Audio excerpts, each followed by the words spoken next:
And so if I look back at my, roughly, 20-year career, most of it is being an employee, not being, management or the CEO for that matter. And it's no different, I think, than being a student in a classroom or being a child in a child-parent relationship. You sort of have that individual experience of how am I treated, what about that do I like and what don't I like? And hey, if I ever have the opportunity to do it myself, how would I do it differently? Welcome to Grow Think Tank. This is the one and only place where you will get insight from the founders and the CEOs of the fastest growing privately held companies. I am the host. My name is Gene Hammett. I help leaders and their teams navigate the defining moments of their growth. Are you ready to grow?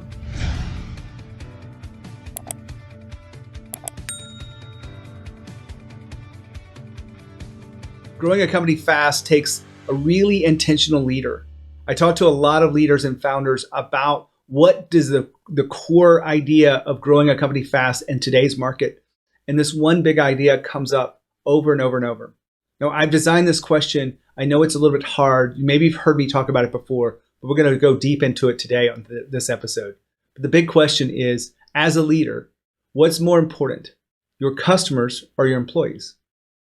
Now, I know it's not an easy question. There's a lot of kind of dynamics around it. But 9 times out of 10, exactly, it's 94.1% based on the data I have, come back over and over and over and say it's employee first. Fast growth companies are not huge corporations. They may have 100 employees or 200 employees, but they really do care about their people. They know their people are very valuable to the growth of the business. They know they're valuable to taking care of the customers, evolving the business over time. And so leaders must put the employees first. Now, we'll be clear about this and say that companies have to put the customers first. And that's the reason why leaders are playing this role right now of employee first.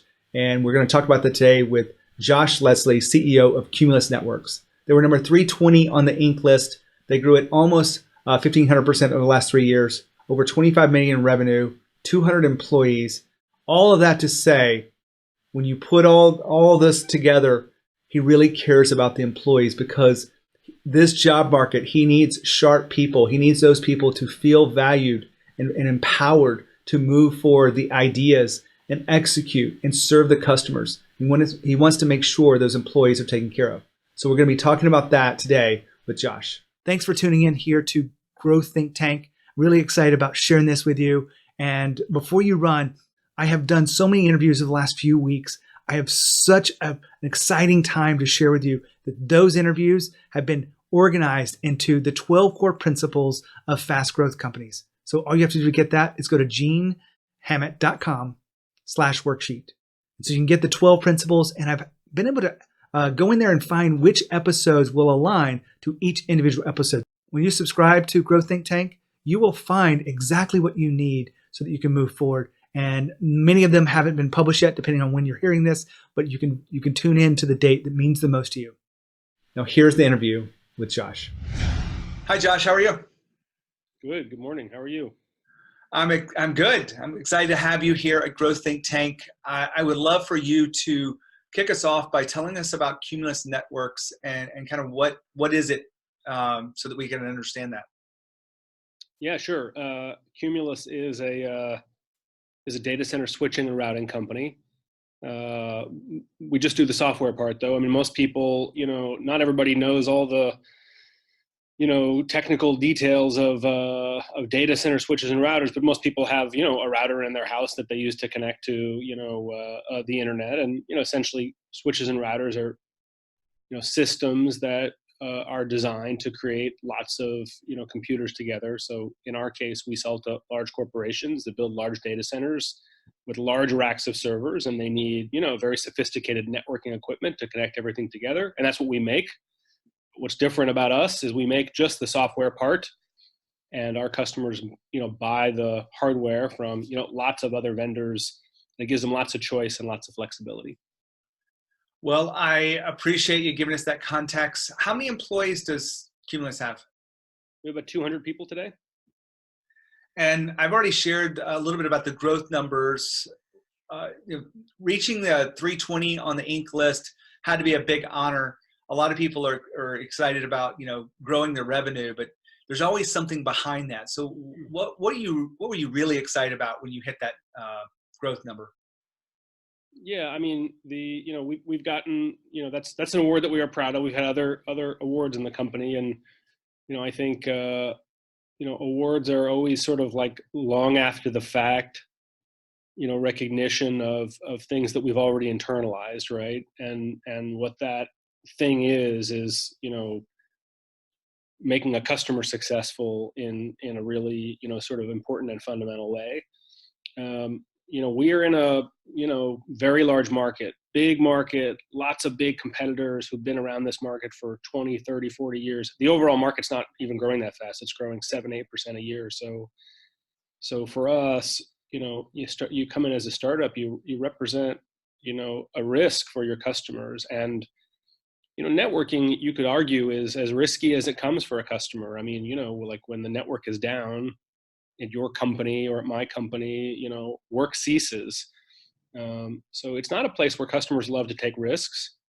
And so you have all these ingredients set up to represent a real difficult challenge, right? How do you break into a large market with big incumbents and a high risk use case? Well, you have to really bring it all to do that. You have to have great technology. Of course, that's a big part of Silicon Valley, and we love to talk about technology, but you also have to have, committed people, and you have to have, a real focus on the customer, and you have to, and you just can't like invent something amazing and have it run away. You have to iterate and, figure out what you're doing well and what you're not doing well, and make adjustments. And you have hard times along the way. And so when you actually see a very large customer essentially bet their business on your company, and it's not just your technology, right? They're betting their business on your company, your people, your products. It's gratifying. And then of course, at some point after that, you'll get recognized, in the media or with an award, and that feels really good too. But I think, for us, internalizing the customer wins and the customer success is very tangible and really critical. Well, you've mentioned the customer success a number of times and kind of given us that context to winning this award. But I want to ask you the big question I asked you a few weeks ago, which was, as a leader, growing a fast growth company, what's more important, customers or employees? Yeah, sure. I mean, and I guess it's an oft discussed topic, and it's not a complicated answer. I mean, of course our customers are important. We do anything for them. But we're a people business, right? I mean, you just got to look at our payroll. You figure out kind of what is important to our business. I mean, 95% of our costs are people costs. And then if you think about what we do and how we do it, our product is essentially the tip of the spear in terms of engagement with our customer. I mean, our customers, they make a business bet on us. They have to first select our technology and then architect it and then deploy it and then figure out how to manage the life cycle of it. And then, invariably things will go wrong, and they'll need to, work with us to support it, and they'll upgrade it. And so there's this, kind of longitudinal interaction that happens with the company from even early on, when engineers start working on products and they engage with customers to figure out the right products to build, to all the way up to deploying with the customer and supporting them while they're deploying, and then after. And all of that is their interaction with and engagement with our people and our team. And I think that engagement it's multidimensional, right? I mean, part of it's just like, are people good and competent? And when a customer asks a hard question, like, do we know the answer? And that's kind of like table stakes. But a lot of it is like, are our people committed to what we do? Are they emotionally invested in what we do? Do they go the extra mile because they want to? And I think that's like comes out really clearly to customers when that's true or not true, right? I mean, we're all consumers, right? And so we've all had good, bad experiences with brands that are shaped by small touch points with employees of that brand. And it's no different in an enterprise business. When our employees feel valued and empowered and trusted and consulted and included, like they're part of our team, I think they walk and talk and act differently. And I think that comes through in terms of how they interact with our customers and with our constituents. And I think that is hugely valuable, fundamental to our success. And I would go so far as to say, you can have a good, not incredible product and still build a really valuable company with that culture.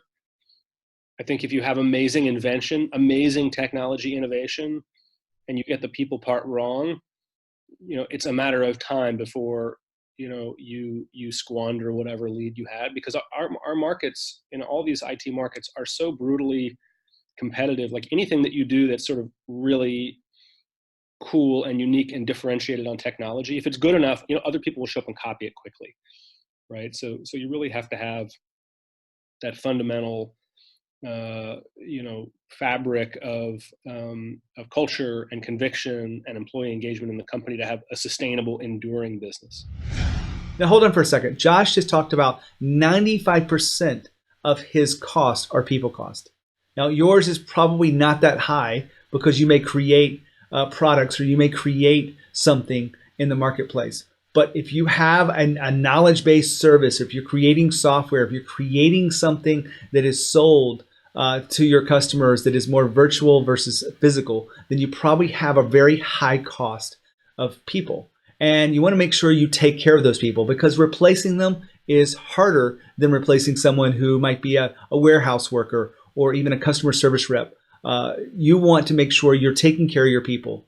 Now, if you figured out what your cost of people are, it's a really good measurement to understand how important people are to your overall business.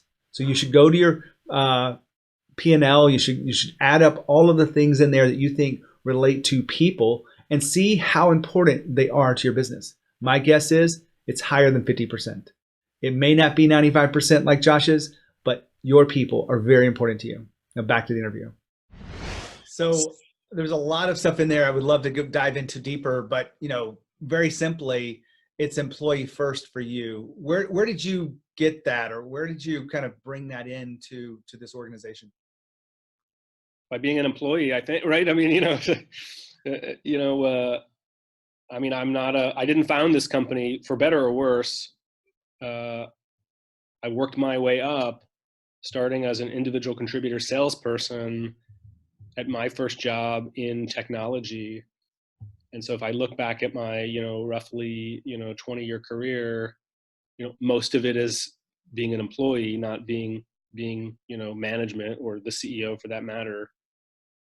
And it's no different, I think, than being a student in a classroom or being a child in a child-parent relationship. You sort of have that individual experience of how am I treated, what about that do I like and what don't I like? And hey, if I ever have the opportunity to do it myself, how would I do it differently?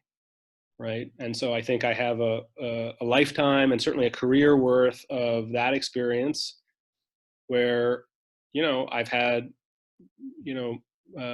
roles and jobs and companies and bosses where I've been super empowered and trusted, and that felt great.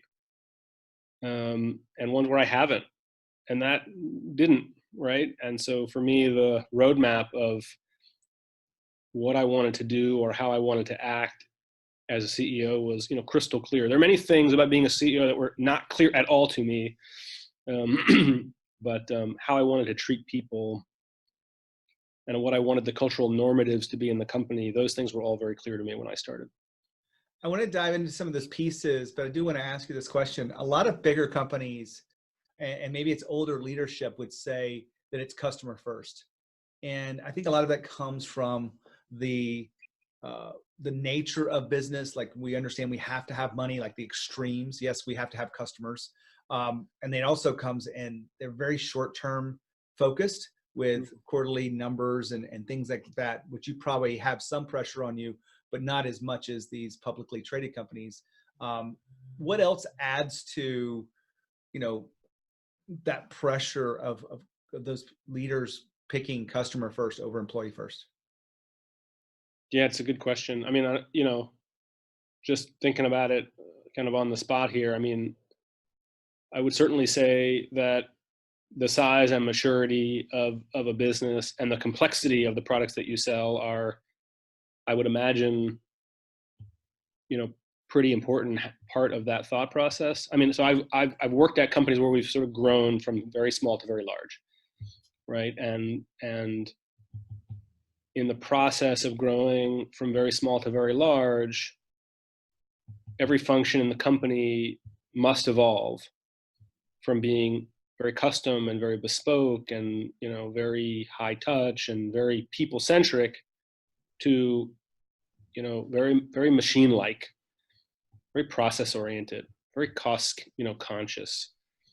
It's the analogy, like in sales, the classic analogy is like my early sales team is like a SEAL team, right? And my late stage sales team is the infantry, right? So a small group of highly skilled individuals. I know everybody's name at the beginning, and at the end, it's really about how do I have, I'm running a 20,000 person organization. You have to have replaceable parts and process, right? So I think that it's probably just an inevitability of business that as you get very large and the ability to deliver a consistent experience to the customer requires you to evolve your thinking. I got to believe there's a balance, and I think there's big companies that have figured out how to strike that balance well. Yeah. But I think that a lot of them haven't, and I can say maybe it's easier as a small company. It's easier. We're 200 people, so we can still we don't have to. We're not forced to make those choices. We can say, I mean, we look at our customer support as a great sort of part of the company to think about this, right? We want every single person that calls us ever to have a great experience. We want to be able to solve their problem. We want to be able to solve it quickly. We want them to talk to a smart and competent person right away. Like that's our goal. That's expensive to do that, right? I mean, when you call, your, Comcast. I mean, not to pick on Comcast. They're my, like whatever, my cable provider, right? when I call them because I have a problem, like I don't talk to like a super smart engineer in 30 seconds. Like it just doesn't work that way.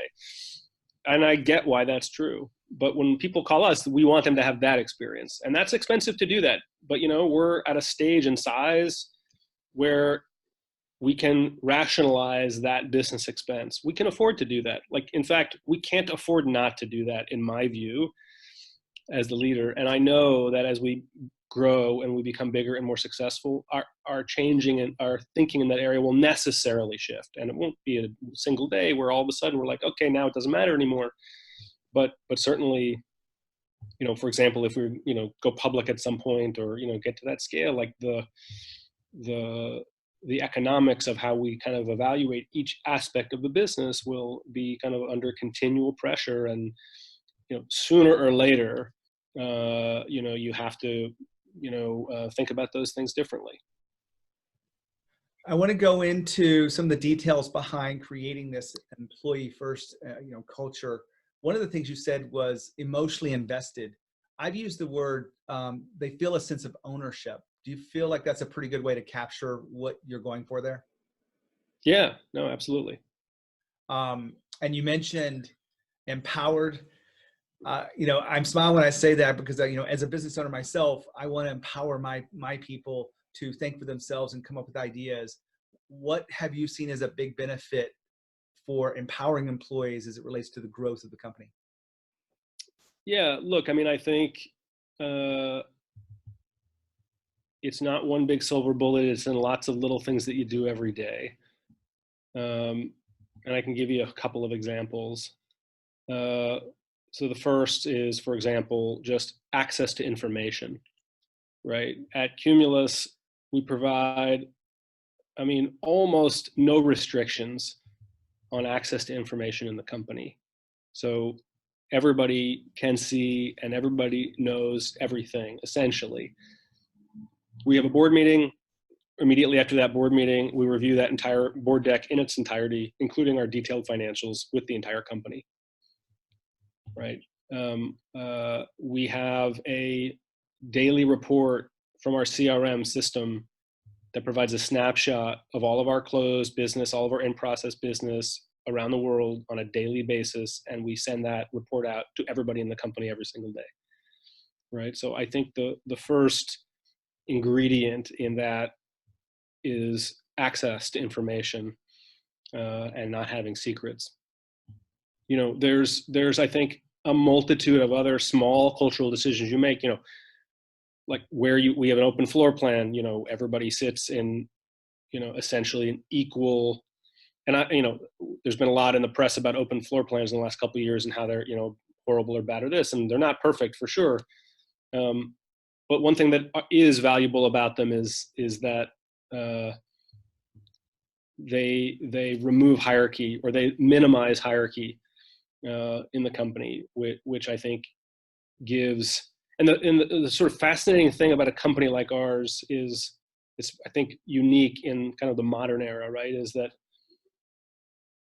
oftentimes the individual contributors in the company, so people that you traditionally look at as the bottom of the hierarchy, those are those sort of most valuable people in the company, right? Yeah. The star salesperson, the star engineer. I mean, those are, quote unquote, the individual contributors, but those are the needle moving people in the company that essentially we in leadership, spend a lot of time trying to figure out, like, how do we enable that person? How do we remove obstacles for that person? How do we give that person more and valuable work to do? How do we make sure we get that person on the most valuable projects, right? So I think there's lots of little decisions all the time, that we make, things that we do that, try to, I'll give you one more example. Like we recently inserted we got, a little bigger. We try to have, we got to do financial audits. We need more financial controls. So we put in a traditional, like ERP, purchasing, PO, whatever, system. And so then of course you have to, well, who gets to approve what and how much, right? That's, your first question. Before, you didn't have that policy because there was no system, and it just kind of like, it happened. People just did what they thought was right, and it was all small enough that we didn't worry about it. And if something happened, we dealt with it, right? But now we have to be proactively intentful about, well, who gets to do what? So you have a choice there, and it's an opportunity to reflect your values.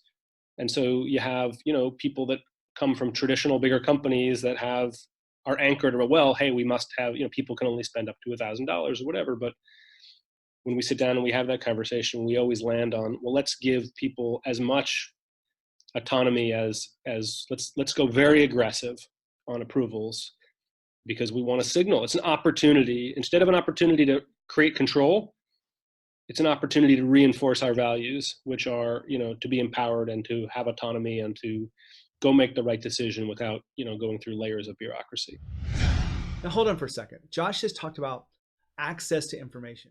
A lot of founders are afraid to give up too much information to their employees, to their team. They keep it into a core set. Maybe it's just the executive team. Maybe you don't even share it with your executive team. But you lack transparency. If that is really a dangerous place to be, because those companies that have no openness or transparency across the culture lack trust. Now, I say that because I've seen it from experience, but I also know that fast growth companies embrace this sense of transparency. You can have many examples on this podcast. One of the ones I give in my speech is HubSpot. HubSpot is a fast growth software company, and after they became public, they had to change this whole designated insider had to make a decision of who gets the financial data. Well, they had built their business on openness or transparency, and they'd given everyone access to information. And so what they ended up doing next was really interesting. They made every employee, over 400, designated insiders. And as far as I know, they're still continue to that today, and they have thousands of them. Access to information is very important. Open transparency promotes growth and trust. Now back to the interview. You had mentioned values there. I see a lot of fast growth companies really live by those values. They're hiring by them. They're truly leading by them. They're firing by these values, and it's integrated into everything they do. Would you say that's similar for Cumulus? Oh gosh, I think so. I'll admit a little, you know, I have like occasional misgivings, maybe is not the right word. It's like we've never like written down our values on a piece of paper. And, back to our earlier conversation about how do you think about leading, and, well, you sort of do what you did in the past. Well, when I was an employee and I worked for various companies, they had these like value statements that were usually just super cheesy and oftentimes hypocritical. And I think one of the mental notes I made to myself was, I'm not going to do that, like, get a big group of people together so they can roll their eyes as we write down our values and post them on the wall. So we haven't ever done that. Now, of course, that doesn't mean we don't have values that we view as collectively important and that people know and internalize. And so I have, and then I think as I've been in a leadership role longer and longer, I sort of more and more appreciate and understand why so many companies have done that. And part of it is because, as a company gets, the easy thing to do with values is to say, well, hey, I'm just going to walk the walk, right? I'm just going to act the values that I believe are important, and I'm going to cross my fingers and hope that people emulate me. And I'm going to pick other leaders in the company that I believe are reflective of those values, and I'm going to hope they're going to do the same in their organizations. And so it's all going to just work out organically, right? And I think that's actually a pretty reasonable way to go about it up to a certain size and scale. And then you get to a bigger size and scale, it just doesn't work at all, because you have people that are remote, you have people that you don't interact with often, they're too busy, they're not on the all hands, you make one bad hire in one part of the company and you kind of change the DNA of the company. And so you kind of get to a point where you say, well, gosh, well, now I know why everybody writes them all down, is because, you have people all over the place and you need a way to consistently communicate and articulate your beliefs so you can drive that kind of clarity in the company. And so we kind of wrestle with that, like when, how, what I've chosen to do in the interim is to say, well, there's a certain set of things, like, for example, transparency and openness that we've talked about, where, yes, we haven't written down a list and posted it on the wall, but whenever I'm in public and I have an opportunity to talk about it, I talk about it, right? And so I'm intentional about the kinds of behavior that we recognize in public or at an all-hands meeting, or when I send an email to the company, the kind of language I want to use to reinforce things that are important to me and important to the company. And so I think for us, it's been an evolving, like a journey, right, about how we want to think about and talk about and articulate our values. And it's in process. Well, Josh, I really appreciate you being here at Growth Think Tank and sharing your view of leadership and culture for a fast growth company. And I appreciate you sharing that wisdom with us today. Thank you for having me. Love this interview. It really does, align with the work I have with fast growth companies. They want to put employees first. And those leaders that are doing that consistently are seeing tremendous growth. In fact, more than 94% of the Inc. list that I've talked to in 2018 and 2019, over 500 of these founders and CEOs have said it's employee first.